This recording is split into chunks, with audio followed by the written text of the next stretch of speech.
ابیہا کا رونا، اس کے بعد ہسٹیرک انداز میں چیخنا چلانا اور چلاتے ہی جانا۔ اس سب پر حواس باختہ تو اپنے ہوتے ہیں۔ ماما تو گھاک شکاری تھیں، بیٹی سگریٹ کے کش لگاتی رہیں۔ رو رو کے اس نے اپنی آنکھیں سجا لیں، چیخ چیخ کر گلا بیٹھ گیا۔ وہ پارلر نہ گئی تو ماما نے گھر میں پارلر والی بلوا لی۔ 5 گھنٹوں کی محنت کے بعد اس کا فیشیل ہو گیا، بالوں کی کٹنگ، مینیکیور پیڈیکیور ہوا تو ساتھ ہی زندگی میں پہلی بار اس کی بھووں کو دھاگے نے چھوا۔ اب تو صورتحال یہ تھی کہ وہ ذرا بھی آواز نکالتی تو ماما غرا اٹھتی، اور ابیہا تو اپنے خوبصورت بالوں کو زمین پر بکھرا دیکھ کر ہی گونگی ہو گئی تھی۔ در حقیقت اس میں اب مزید احتجاج کی ہمت بھی نہ رہی تھی۔ جو کچھ انہوں نے کرنا تھا وہ تو ہو ہی رہا تھا۔ اب بتائیں میم، بیوٹیشین فاتحانہ انداز میں سے ماما کے سامنے کرتے ہوئے پوچھنے لگی، جیسے وہ اسی کی پروڈکشن ہو۔ ان کے ہونٹوں پر مسکراہٹ پھیل گئی۔ Very good. وہ سب یقیناً ایک ہی تھالی کے چٹے بٹے تھے۔ احسان مانو میرا، پرانی شکل لے کر باہر جاتی تو کوئی بھیگ بھی نہ دیتا۔ ماما نے اسے قد آدم دیوار گر شیشے کے سامنے دھکیلتے ہوئے حقارت سے کہا۔ وہ خود ترسی کا شکار خوفزدہ سی آئینے میں نظر آتے اجنبی سے عکس کو دیکھ کر منہ پہ ہاتھ رکھ کے وہ مشکل چیخ روک پائی تھی۔ یہ جلوہ اور قاتل ادائیں لے کے کسی سیٹ پر بیٹھو گی تو دیکھنا کیسے تمہارے قدموں میں نوٹوں کے ڈھیر لگتے ہیں۔ ماما کی آواز پگھلے سیسے کی طرح اس کے کانوں میں اتر رہی تھی۔ پلیز، میں ایسی لڑکی نہیں ہوں، پلیز مجھے جانے دیں یہاں سے۔ وہ دفتن ان کے آگے ہاتھ جوڑتی بلک اٹھی تھی۔ انہوں نے طنزیہ ہنکارا بھرا۔ کہاں جاؤ گی؟ یہاں سے باہر جاتے ہی شکار ہو جاؤ گی، کوئی سونگ کے مسل کے کوڑے کے ڈھیر میں پھینک دے گا، پھر ہاتھ جوڑنے کا موقع بھی نہیں ملے گا۔ وہ بولتی نہیں زہر اگلتی تھیں۔ ابیہا کے قریب آئی تو وہ سہم سی گئی۔ گدی سے اس کے بالوں کو مٹھی میں جکڑ کر انہوں نے اس کا چہرہ قریب کیا۔ میرے لیے کام کرو گے تو تمہاری مرضی کے بغیر تمہاری عزت نہیں بیچوں گی، مگر اپنی مسکراہٹ اور ادائیں ضرور بیچنا پڑیں گی تمہیں۔ وہ اس کے کان میں کہہ رہی تھیں، عجیب سرسراتا ہوا سرد سا لہجہ۔ ابیہا کے وجود میں پھریری سی دوڑ گئی، گھگی بن گئی اس کی۔ Please please. انہوں نے اس کے بالوں کو جھٹکا دیا اور تکلیف کی شدت سے ابیہا کی چیخ نکل گئی۔ بس، اس کے آگے ایک بھی پلیز نہیں۔ 2 ہی آپشن ہے تمہارے پاس، یا تو اداؤں کا سودا کر لو یا پھر آج رات ہی پارٹی بلوا کے تمہارا سودا کر لیتی ہوں۔ وہ بے حد شفاق تھیں اور جارحیں بھی۔ ابیہا کی ساری ہمت جھاگ کی طرح بیٹھ گئی۔ وہ اچھی طرح جان گئی تھی کہ اب زندگی کس کے زیر نگیں گزرنے والی ہے۔ اس کی وارڈروب میں نئے نئے ڈریسز تھے، اسی پبلک ڈیلنگ کے اثر رموز ماما نے سکھائے، جنہیں سن کر وہ تھرا گئی، مگر یہ بہرحال طے تھا کہ وہ اس دلدل میں اترنے والی تھی۔ اسی شام ہنا بھی لوٹ آئی، بہت فریش، اڑتی پھرتی تتلی کی طرح۔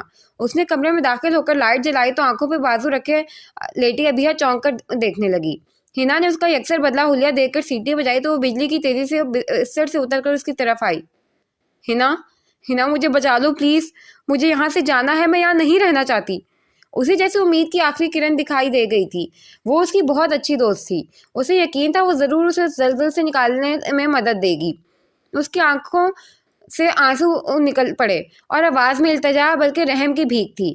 ہنا نے لمحے بھر کو آنکھیں بند کر کے گہری سانس بھری، پھر اسے دیکھ کر تلخی سے بولی، انسان بھی نا بہت ناشکرا ہے، جتنا ملتا جائے اتنا ہی حریص ہوتا جاتا ہے۔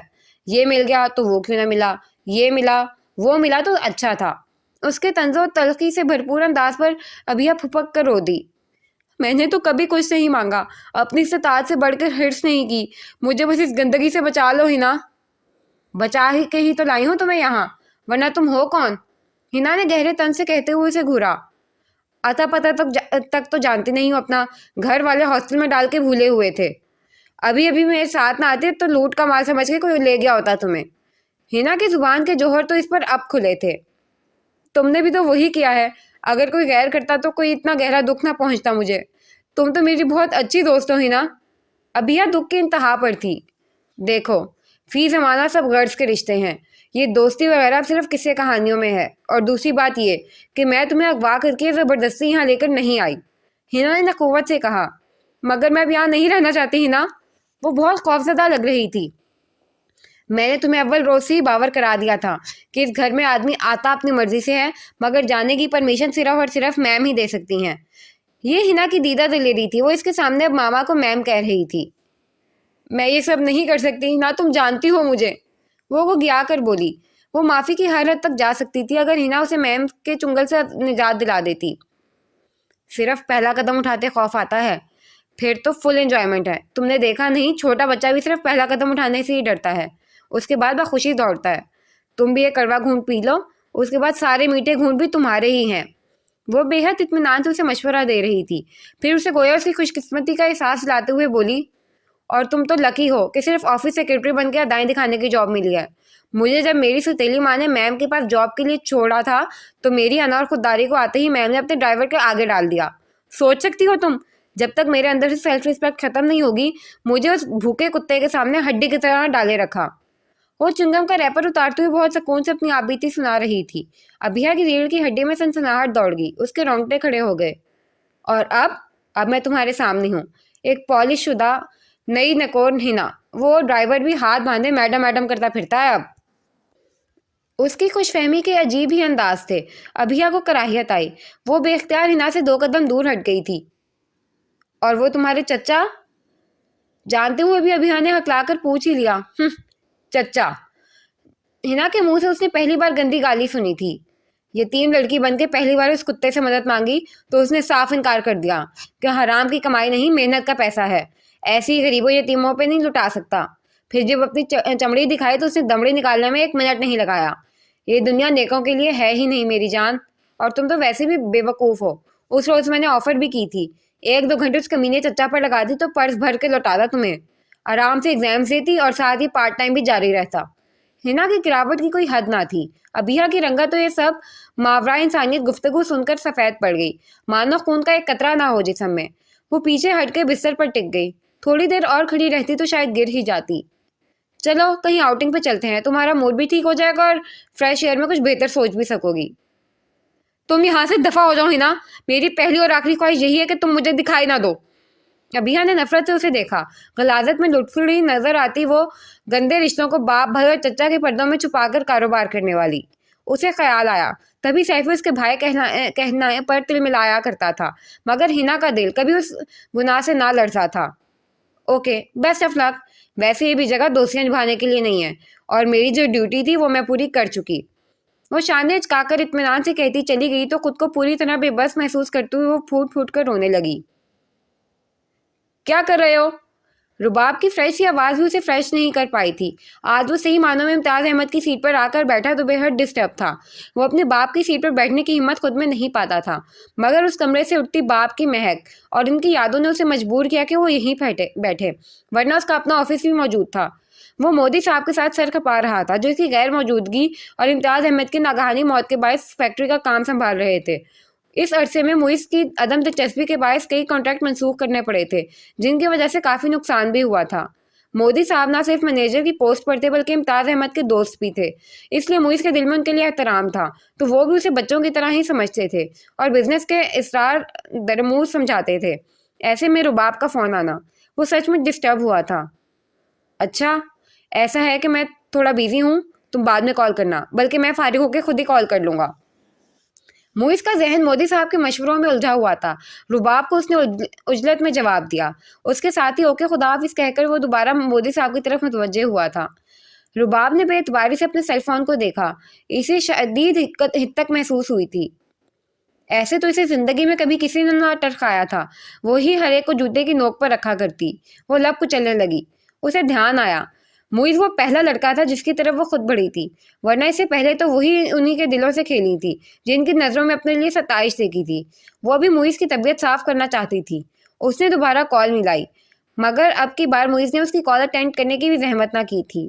مارے غصے کے رباب کے ہاتھ کانپنے لگے، اور ایسا غیظ و غضب کے عالم میں اس کے ساتھ ہمیشہ ہی ہوتا تھا۔ اس نے معیز کو گالی دیتے ہوئے موبائل ایک طرف اچھال دیا۔ دیکھ لوں گی معیز احمد تمہیں بھی، اپنے جوتوں کی خاک چٹاؤں گی تمہیں، اور پھر ایک زوردار ٹھوکر تمہارا مقدر ہوگی۔ اس کی مٹھیاں بھینچی ہوئی تھیں۔ اسی وقت دروازہ کھلنے کے آواز پر وہ چونکی اور جلدی سے گہری سانس بھر کے خود کو نارمل کرنے کی کوشش کی۔ ربا اگر بیزی نہیں ہو تو؟ ماما تھیں، مگر ان کی بات آدھی منہ میں ہی رہ گئی۔ اندر آتے ان کا پاؤں کسی چیز پر پڑا اور کچھ چٹکنے کی سی آواز آئی تو وہ اختیار بات ادھوری چھوڑ کر اپنے پاؤں کے نیچے دیکھنے لگیں۔ اوہ نو، یہ تو تمہارا موبائل فون ہے ربا۔ انہوں نے تعصب سے کہتے ہوئے اسے دیکھا تو اس کے تنے ہوئے تاثرات دیکھ کر بے اختیار اس کے نزدیک آئیں اور اس کے چہرے کو انگلیوں سے چھوا۔ کیا ہوا ہے ربا؟ کسی فرینڈ سے جھگڑا تو نہیں ہو گیا؟ آپ بتائیں کیا کہنے آئی تھیں؟ اس نے ان کے سوال کو یکسر نظر انداز کرتے ہوئے عام سے انداز میں پوچھا تو ماما نے ایک بار پھر 30,000 کے کچرا بنے موبائل کو ایک نظر دیکھا. وہ جانتی تھی کہ وہ بلاک سر پٹکیں گی. رباب انہیں اپنے معاملے کا ایک لفظ بھی نہ بتانے والی تھی. ہاں میں پوچھ رہی تھی اگر فری ہو تو ذرا میرے ساتھ مارکیٹ تک چلو, موسم بدل رہا ہے, کچھ کپڑے خریدنے ہیں. انہوں نے بھی ہمیشہ کی طرح صرف نظر ہی کیا. وہ جانتی تھی شدید غصے میں رباب انتہائی نقصان ہی کرتی ہے. نہیں موم, میرا بالکل بھی موڈ نہیں ہے شاپس کھنگالنے کا, آپ زری کو لے جائیں. اس کا انکار صفا چڑھ تھا. ساتھ ہی اس نے فل ٹائم ملازمہ زری کو لے جانے کا مشورہ دے دیا. کم آن جان, تم ساتھ چلو, موڈ فریش ہو جائے گا. مجھے پتا ہے تم غصے میں ہو اور میرے جانے کے بعد اکیلے مزید کڑ ہوگی. انہوں نے پیار سے کہا تو رباب نے سر جھٹکا اور ان کی بات کا جواب دیے بغیر بستر پر پڑا ریموٹ اٹھا کے دیوار کی LCD آن کر لی اور خود تکیے سے ٹیک لگا کر بیٹھ گئی. یعنی یہ اشارہ تھا کہ اب وہ جا سکتی ہیں. انہوں نے تعصب سے اپنی لاڈلی اور خود سر بیٹی کو دیکھا. اکلوٹی بیٹی ہونے کے ناطے انہوں نے ہی تو اسے پیار سے بگاڑا تھا, مگر اس کے باپ کے بیجا لاڈ نے سے انتہا کا خود سر بھی بنا دیا تھا اور بھائی بھی ہر ضد پوری کرنے کو تیار. وہ گہری سانس بھرتی باہر نکل گئی. رباب یک تک اسکرین کو دیکھ رہی تھی مگر اس کا دماغ کہیں اور ہی اڑانے بھر رہا تھا. اون نے اسے اپنی طرف کھینچا تو اس ناگہانی آفت پر ششدر رہ گئی اور ابھی سنبھل بھی نہیں پائی تھی کہ دروازہ کھٹکھٹایا جانے لگا. ششت. اون نے بے اختیار اس کے لبوں پر انگلی رکھتے ہوئے خاموش رہنے کو کہا تو وہ جو اس ساری استداد پر ابھی تک حواس باختہ سی کھڑی تھی کرنٹ کھا کے پیچھے ہٹی. اون. باہر سے ماموں جان کی آواز پر ثانیہ کو مزید جھٹکا لگا. اسے یک بارگی کا احساس ہوا کہ وہ کیا سنگین غلطی کر بیٹھی ہے. سو گئے ہو کیا؟ فائل لانے کو کہا تھا تم سے. وہ اونچی آواز میں بول رہے تھے. اون نے ہاتھ میں تھامی فائل ثانیہ کے سامنے لہرا کر گویا سارا معاملہ بتایا. یہی لے کے جا رہا تھا کہ تمہارا نزول ہو گیا. سرگوشی میں کہا تو ثانیہ نے دانت پیس کر دھیمی آواز میں کہا دروازہ کھولو. کھول دیتا ہوں مگر پھر باہر والوں کو تم ہی صفائیاں پیش کرنا کہ آدھی رات کو میرے کمرے میں کیا کر رہی تھی, اوپر سے دروازہ بھی لاکڈ. شرارت سے کہہ کر بڑی فرما برداری سے دروازے کی طرف بڑھا جیسے ابھی کے ابھی لاک کھولنے کا ارادہ ہو. ثانیہ نے گڑبڑا کر اس کا ہاتھ تھام کر اسے روک دیا. اون کے ہونٹوں پر مسکراہٹ پھیل گئی تو جھنجھلا کر ثانیہ نے اس کا ہاتھ جھٹکا. ماموں جان کی دور جاتے قدم کی آواز آئی تو ثانیہ نے گہری سانس بھر کے فوراً دروازے کی طرف پیش قدمی کی مگر اون فی الفور اس کی راہ میں استعدا ہو گیا. اس بدتمیزی کا مطلب؟ وہ دل ملائے مگر اون بڑے موڈ میں تھا. اور اب میں تمہاری اس صدا کو کیا سمجھوں؟ میں صرف تمہاری معافی والے ڈرامے کا پوچھنے آئی تھی اور بس. وہ تلخ تھی, خالص چاکلیٹ کی طرح کڑوی, جبکہ اسے اپنے کمرے میں یوں تنہا اپنے مقابل پا کر اون میاں یوں ہی شوخے ہوئے جا رہے تھے. تو کیا اب ساری عمر معاف نہیں کرو گی؟ بڑے لاڈ سے پوچھا. نظر بڑی فرصت سے اس کے چہرے کا طواف کر رہی تھی. پہلی بات تو یہ کہ مجھے یوں فضول مردوں کی طرح مت گھرو. اس نے ان کے نظروں کے ارتکاز کو محسوس کرتے ہوئے جھنجھلا کر گشتے شہادت اٹھا کر کہا تو وہ ہنسنے لگی. اسٹوپڈ, بیوی ہو تم میری. مگر ثانیہ کے ہونٹوں پر ہلکی سی مسکراہٹ بھی نہ آئی اور نہ چہرے پر کوئی افسانوی لالی پھیلی. اس کے برعکس اس نے خشک انداز میں ان کی تصحیح کی. بیوی نہیں, منکوہا. مائنڈ یو بیوی عالمہ فاضلہ, ایک نامحرم لڑکی سے بیوی بننے کے درمیان نکاح کا ہی رشتہ ہوتا ہے جو الحمدللہ ہمارے درمیان موجود ہے. اون کا لہجہ ہلکا پھلکا تھا. ثانیہ نے بامشکل خود کو ٹھنڈا رکھا ورنہ جواب تو بہت اعلیٰ تھے اس کے پاس. دیکھو یہ ڈرامے بازی چھوڑ دو, تم سب کے درمیان کمزور مردوں کی طرح مجھ سے معافی نہیں مانگو گے. وہ اس کے مجنوں کے جانشین کو کسی بھی طور پر اس عمل سے باز رکھنا چاہتی تھی جس کا نام اسے ثانیہ کی رخصتی کی شکل میں مل رہا تھا. سو لہجے کو دھیما رکھا اور نے مسکراہٹ دبا اور بھولپن سے بولا پھر طاقتور مردوں کی طرح بھی ابھی اکیلے میں ہی مانگ لیتا ہوں. دیکھو اون. وہ شعلہ بار نظروں سے دیکھ کر کچھ کہنے لگی تھی کہ وہ ٹوک گیا. ابھی تو تم کہہ رہی تھی کہ مت دیکھو اور ابھی فرمائش کر رہی ہو کہ دیکھو. تم بھی نا بہت ہی بیوی ہو. ثانیہ کا جی چاہا کوئی شے اٹھا کر اپنے ہی سر پر دے مارے. اس جیسی سنجیدہ فطرت کی مالک لڑکی کے لیے اون کا یہ رویہ بہت غیر سنجیدہ تھا. مجھے غصہ مت دلاؤ اون. بے اختیاری غصے کی لالی کے لیے وہ قدرے اونچی آواز میں بولی. کچھ بے بسی کا بھی شکار تھی. اس نے اون کا کچھ اور ہی تصور اپنے ذہن میں بٹھا رکھا تھا مگر ادھر تو مسلسل ایک جلد باز جذباتی اور نظر باز ثانیہ کے خیال میں قسم کے اون سے پالا پڑ گیا تھا. میں ابھی شادی کے جھنجٹ میں نہیں پڑنا چاہتی. تم چاہتی ہو کہ میں لندن نہ جاؤں, اوکے ڈن, مگر صبح تم مجھ سے کوئی معافی نہیں مانگو گے اور نہ ہی میری رخصتی کا مطالبہ کرو گے. اس کا اندازہ دو ٹوک تھا. اون نے گہری نگاہ اس پر ڈالی. مگر کوئی وجہ بھی تو ہو تمہاری بات ماننے کی. وہ بولا تو اب کی بار لہجے میں سنجیدگی بھری لاپرواہی تھی. ثانیہ چڑھ کر بولی یہ وجہ کیا کم ہے کہ میں خود اپنی رخصتی سے انکار کر رہی ہوں؟ تمہیں تو فوراً شوہروں کی طرح میری بات کو انا کا مسئلہ بنا لینا چاہیے اور خود اس رخصتی سے انکار کر دینا چاہیے. کیا تم کسی کوئی اور ہے تمہاری زندگی میں؟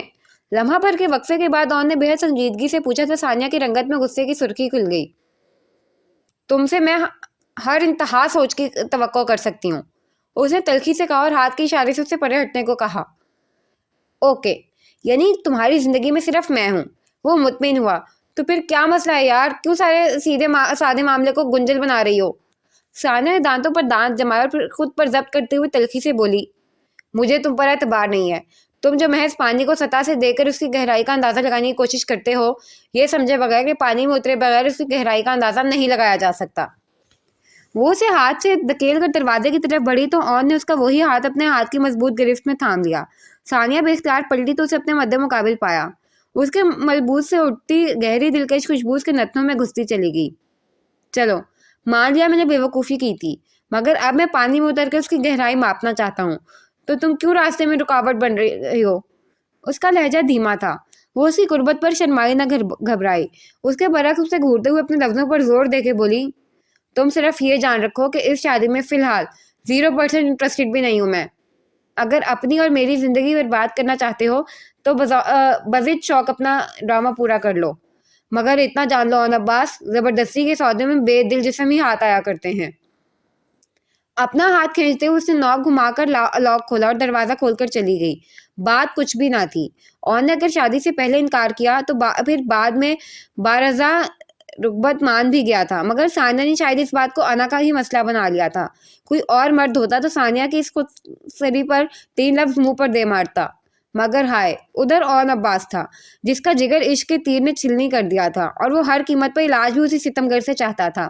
ابھی بھی وہ وہیں کھڑا سنجیدگی سے ثانیہ کے لفظوں پر غور کر رہا تھا، اور صبح اپنے اور ثانیہ کے والدین کے سامنے جب وہ پیش ہوا تو اس نے بڑی سنجیدگی اور صاف گوئی کا مظاہرہ کیا. میں ثانیہ کی خوشی میں خوش ہوں. اگر وہ فی الحال رخصتی نہیں چاہتی تو نو پرابلم. میں نے لا علمی میں جو اسے دکھ پہنچایا ہے، شاید اس کی بھرپائی تک وہ اپنے دل کو اس رشتے نبھانے کے لیے راضی نہ کر پائے. اس لیے میں اسے وقت دینا چاہتا ہوں. وہ مجھے اچھی طرح جان لے، سمجھ لے اور اپنی مرضی کا فیصلہ کرے. میں ہر حال میں اس کا انتظار کروں گا. وہ بڑے مدبرانہ انداز میں کہہ رہا تھا، اور جیسے اس نے سارا ملبہ ثانیہ پر گرایا، ثانیہ کا تو دانت پیس پیس کر برا حال ہو گیا.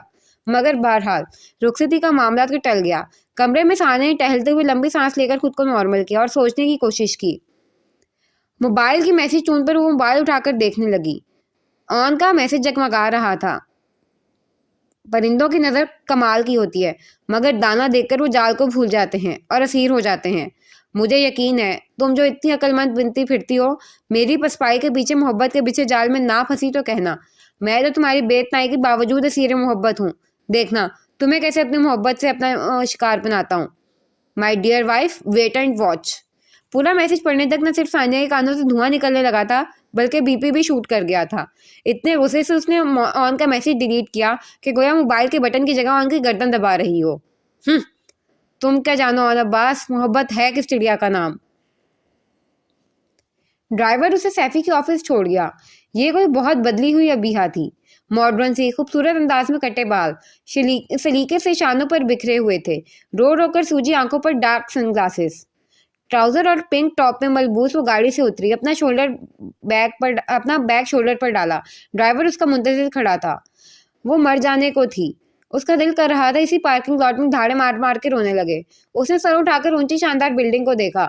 سیفی کو اس کے آنے کی خبر تھی. وہ خود باچیں پلائے دروازے میں ہی اس کے استقبال کو موجود تھا. ڈرائیور اسے دیکھ کر مؤدبانہ واپس ہو لیا. واو، یقین نہیں آتا، میں تو پہلی بار تمہیں دیکھ کر ہی لٹ گیا تھا. اب تو قیامت بن گئی ہو.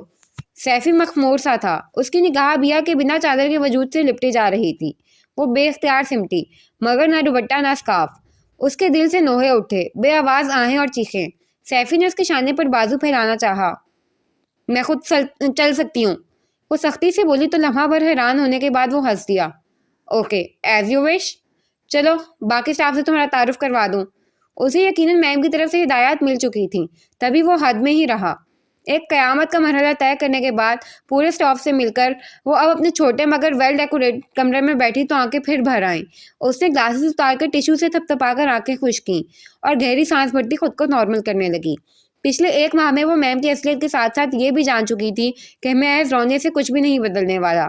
اللہ کی ذات کے بعد اگر اسے یہاں سے کوئی بچا سکتا ہے تو وہ خود اس کی اپنی ہمت اور ہوشیاری ہی ہو سکتی ہے. اور اب وہ جو ہو رہا تھا اس پر ماتم قطع ہونے کی بجائے کوئی لاہ عمل تلاش کرنا چاہتی تھی جس پر عمل کر کے وہ خود کو اس دلدل میں مزید دھنسنے سے بچا سکتی تھی. رباب کی طبیعت کی خرابی کا سن کر زارا اس کی عیادت کو آئی تو اسے گمسم پایا. اب تم ہی پوچھو اس سے کیا مسئلہ ہے اس کے ساتھ. جب بھی مزاج کے خلاف کوئی بات ہو جائے یہ یوں ہی ڈپریشن کا شکار ہو جاتی ہے. ماما نے اسے رباب کو متعلق بتایا تھا. وہ محض سر ہلا کر اس کے کمرے میں آئی تو رباب نے اسے پہلی بار اپنے گھر میں دیکھ کر کسی حیرت یا خوشی کا اظہار نہیں کیا. بس وہی ہیلو کے جواب میں روایتی سا ہائے. کیا ہو رہا ہے رباب؟ طبیعت تو ٹھیک ہے تمہاری؟ زارا نے پیار سے پوچھا. سفیر احسن کی لاڈلی بہن کے وہ بھی بہت ناز نخرے دیکھتی تھی. رباب نے لمحہ بھر کو سوچا پھر منہ بسور کر بولی میرا دل بہت دکھا ہوا ہے زارا. زارا بھی ساختہ مسکراتے ہوئے اس کے پاس بیٹھ گئی. کس نے اتنی جرت کی ہے کہ رباب احسن کا دل دکھا سکے؟ رباب نے اسے دیکھا. تمہیں بتا تو دوں مگر تم بھی کچھ نہ کر سکو گی. میں سفیر احسن کی سسٹر کے لیے اپنی پوری کوشش کرنا چاہوں گی. زارا نے نرمی سے کہا. معیز احمد. رباب کے ہونٹوں سے نکلنے والے نام نے زارا کو جھٹکا دیا. وہ بہت ظالم شخص ہے. ایک تو فون پر میرے ساتھ روڈ بیہیو کیا اور دوسرے اس کے بعد میری کوئی کال اٹینڈ نہیں کی اور وعدے کے باوجود کال بیک نہیں کی. وہ بہت معصومیت سے کہہ رہی تھی. زارا کو اس پر بے ساختہ پیار آیا. ہاں یہ بندہ میرے چارج کی حدود میں آتا ہے. اس کو تو میں کورٹ مارشل بھی کروا سکتی ہوں. وہ مسکرا کر بولی تو رباب نے خوش ہو کر اس کا ہاتھ تھاما. سچی؟ Of course. اب تم دیکھنے سب ٹھیک ہو جائے گا. میرے خیال میں فیکٹری کے معاملات کی وجہ سے کچھ مس انڈرسٹینڈنگ ہو گئی ہوگی. ابو کے بعد اب انہیں سب کچھ دیکھنا ہے. بیزی ہوں گے وہاں. اسے تسلی دینے کے ساتھ زارا نے بھائی کی طرف سے صفائی بھی پیش کی تو رباب کو کچھ اطمینان ہوا اور زخمی انا کو بھی تھوڑا مرہم ملا. پھر بھی یار اپنے بھائی کو سمجھاؤ. لڑکیوں کے دل بہت نازک ہوتے ہیں. اتنی بے رخی سے ٹوٹ جایا کرتے ہیں. اس نے بڑے انداز سے زارا کو باور کرایا کہ کچھ ہے معیز اور اس کے درمیان. اور زارا کو یہ راز کو پا کر دلی مسرت اور اطمینان ہوا کہ سب کچھ اس کی سوچ کے مطابق ہو رہا تھا. اوکے تم ٹینشن مت لو. اٹھو ذرا لانگ ڈرائیو پہ چلتے ہیں. فریش ہو کر پھر پلاننگ کریں گے کہ میرے بھائی صاحب کو راہ راست پر لانا کیسے ہے. زہرا نے مسکرا کر کہا تو وہ فوراً اٹھ گئی. اس کے واش روم میں جانے کے بعد زارا خود ہی سوچوں کے تانے بانے بنتی مسکرانے لگی. آج بہت دنوں کے بعد سفینہ نے اسے مخاطب کیا تو معیز کا دل اطمینان سے بھر گیا. آفس کا کام کیسا چل رہا ہے؟ ٹھیک ہے ماما. مودی صاحب کی وجہ سے بہت حوصلہ ہے مجھے. وہ مسکرایا. بہت عرصے بعد وہ تکان سے پاک ایک مسکراہٹ تھی. انہوں نے چائے لے کر آتی زارا کو دیکھا. ابھی وہ لوگ رات کے کھانے سے فارغ ہوئے تھے. تم نے رباب سے کوئی مس بیہیو کیا ہے؟ ان کی بات بہت غیر متوقع تھی. معیز چائے کا کپ تھامتے ہوئے چونکا. پھر ذرا سے سوچنے کے بعد شانے اچکائے. ایسا تو کچھ نہیں ہوا. مودی صاحب سے ڈسکشن کے دوران اس کی کال آئی تو میں بات نہیں کر سکا اور بعد میں بات کرنے کا کہہ دیا. تم نے اسے کال بیک کا کہا تھا تو پھر کیوں نہیں؟ تفتیشی انداز. معیز کو حیرت ہوئی. اس نے آپ سے شکایت کی ہے؟ وہ بہت ڈسٹرب ہے آپ کے رویے سے. آج میں اس سے ملنے گئی تھی. زارا نے گفتگو میں حصہ لیا. اس میں ڈسٹربنس والی کون سی بات ہے؟ میں اس وقت فارغ نہیں تھا. نہیں کر سکا بات. معیز نے لاپرواہی سے کہا. زارا کو رباب جیسی شدت معیز کے اندر انداز و اعتبار میں کہیں دکھائی نہ دی. وہ کل سے آپ کی کال کا ویٹ کر رہی تھی. زارا نے جتایا. کم آن زارا اتنی ہی ضروری بات تھی تو مجھے دوبارہ کال کر لیتی. مجھے واقعی بعد میں یاد نہیں رہا تھا. معیز نے بات ختم کر دی. یہ کوئی عام سی بات نہیں ہے معیز. تمہاری بہن کی سسرال کا معاملہ ہے. سفینہ نے بات کو آگے بڑھایا تو معیز کو ہلکی سی جھنجھلاہٹ نے گھیرا. آپ میری رباب سے دوستی کو بہن کی سسرال سے الگ ہی رکھیں. میں اس سے زارا کی نند کے حوالے سے نہیں بلکہ ایک فرینڈ کے حوالے سے ملتا ہوں. تمہارے سمجھنے سے رشتہ بدل نہیں جائے گا معیز. سفینہ نے اسے جتایا. وہ سفیر کی بہت لاڈلی بہن ہے. اس نے مجھے کہا ہے رباب کا بہت خیال رکھنے کو. زارا خام کا ہی احساس ہو رہی تھی. تو تم رکھو اس کا خیال. مجھ پر کوئی پابندی نہیں ہے. معیز اب اس موضوع سے چڑھنے لگا تھا. زارا کو اس کا انداز برا لگا. تبھی وہ کچھ کہے بغیر اٹھ کے چلی گئی. تم ٹھیک کہہ رہے ہو معیز. تمہاری رباب سے الگ طرح کی دوستی ہے مگر رہے گی تو وہ سفیر کی بہن اور زارا کی نند ہی نا. سفینہ نے سنجیدگی سے اسے سمجھایا. اوکے ماما میں اسے کال کر لوں گا اور سمجھا لوں گا.